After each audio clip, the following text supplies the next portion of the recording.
علی خان کی دادی بار بار علی خان کو یقین دلانے کی کوشش کرتی ہے کہ ساری گیم میں اس کا قصور نہیں۔ پہلے تو علی خان دادی کی بات بالکل بھی نہیں سنتا، مگر پھر وہ دادی کی بات سنتا ہے اور اسے یقین ہونے لگتا ہے کہ اس میں میری دادی کا کوئی قصور نہیں تھا، بس ماموں نے حالات ہی ایسے پیدا کر دیے تھے کہ جس کی وجہ سے میری ماں پھپھو کو نہ مل سکی اور نہ بلا سکی۔ علی خان کی دادی اسے بتاتی ہے کہ تمہارے ماموں نے مجھے اپنی قسم دی تھی کہ میں ساری زندگی عطیہ سے بات نہیں کروں گی اور نہ ملوں گی۔ دادی کے منہ سے ساری حقیقت سن لینے کے بعد علی خان بھی دادی کی گود میں سر رکھ کے بیٹھ جاتا ہے اور علی خان کے بالوں میں ہاتھ پھیرتے ہوئے اس کی دادی اسے کہتی ہیں کہ ماضی کی وہ دھول جو ہم سب نے مل کر اڑائی تھی، اس دھول کو میں تمہاری زندگی کی خوشیوں پر کبھی نہیں آنے دوں گی۔ دوسری طرف علی خان کو پتہ ہوتا ہے کہ اہلیہ اپنی چال چل چکی ہے اور وہ اس معاملے میں اہلیہ سے ملتا ہے اور اسے کہتا ہے کہ میری دشمنی مجھ سے نبھاؤ، اس میں تم میرال کو کیوں گھسیٹ رہی ہو؟ تو آگے سے اہلیہ کہے گی کہ تمہاری اور میری جنگ تب تک ختم نہیں ہوگی جب تک تم مر نہیں جاتے،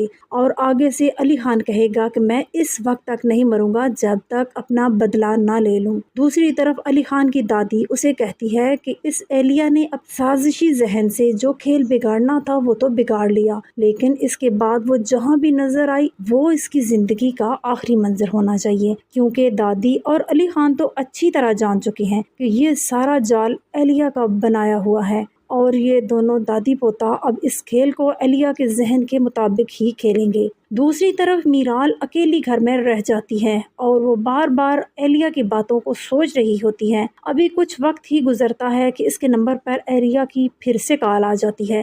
اہلیہ جان بوجھ کر میرال کو اس پوزیشن میں لا رہی ہوتی ہے کہ اس کے دل میں علی خان کے لیے مکمل نفرت پیدا ہو جائے، اس لیے وہ میرال کو کال کر کے کہتی ہے کہ ہمارا دشمن ایک ہی ہے اور میں چاہتی ہوں کہ اس کو اس کے کیے کی سزا ضرور ملے۔ علی خان کے خلاف باتیں کر کے اہلیہ تو فون بند کر دیتی ہے، لیکن میرال کے دل و دماغ میں طوفان برپا ہو جاتا ہے۔ اسے علی کی خود سے کی ہوئی باتیں بار بار یاد آ رہی ہوتی ہیں اور دوسری طرف اہلیہ کی باتیں اس کو بہت زیادہ دکھی کر رہی ہوتی ہیں۔ اسے یقین نہیں آ رہا ہوتا کہ علی خان اس طرح کر سکتا ہے۔ وہ ایسی کشمکش میں ہو کر چیخنے لگتی ہے کہ گھر میں پڑی چیزوں کو ادھر ادھر پٹک رہی ہوتی ہے۔ اسے سمجھ نہیں آ رہا ہوتا کہ آخر علی خان اس کے ساتھ ایسا کیوں کر رہا ہے۔ دوسری طرف اہلیہ بھی اب کافی مطمئن دکھائی دے رہی ہوتی ہے، کیونکہ اس کی چال چلنے سے گیم کی بازی ہی پلٹ جاتی ہے اور وہ بیٹھی سوچ رہی ہوتی ہے کہ علی خان ابھی تو آغاز ہوا ہے، اب جو میں تمہارے ساتھ کروں گی وہ تم سے شاید برداشت نہ ہو پائے۔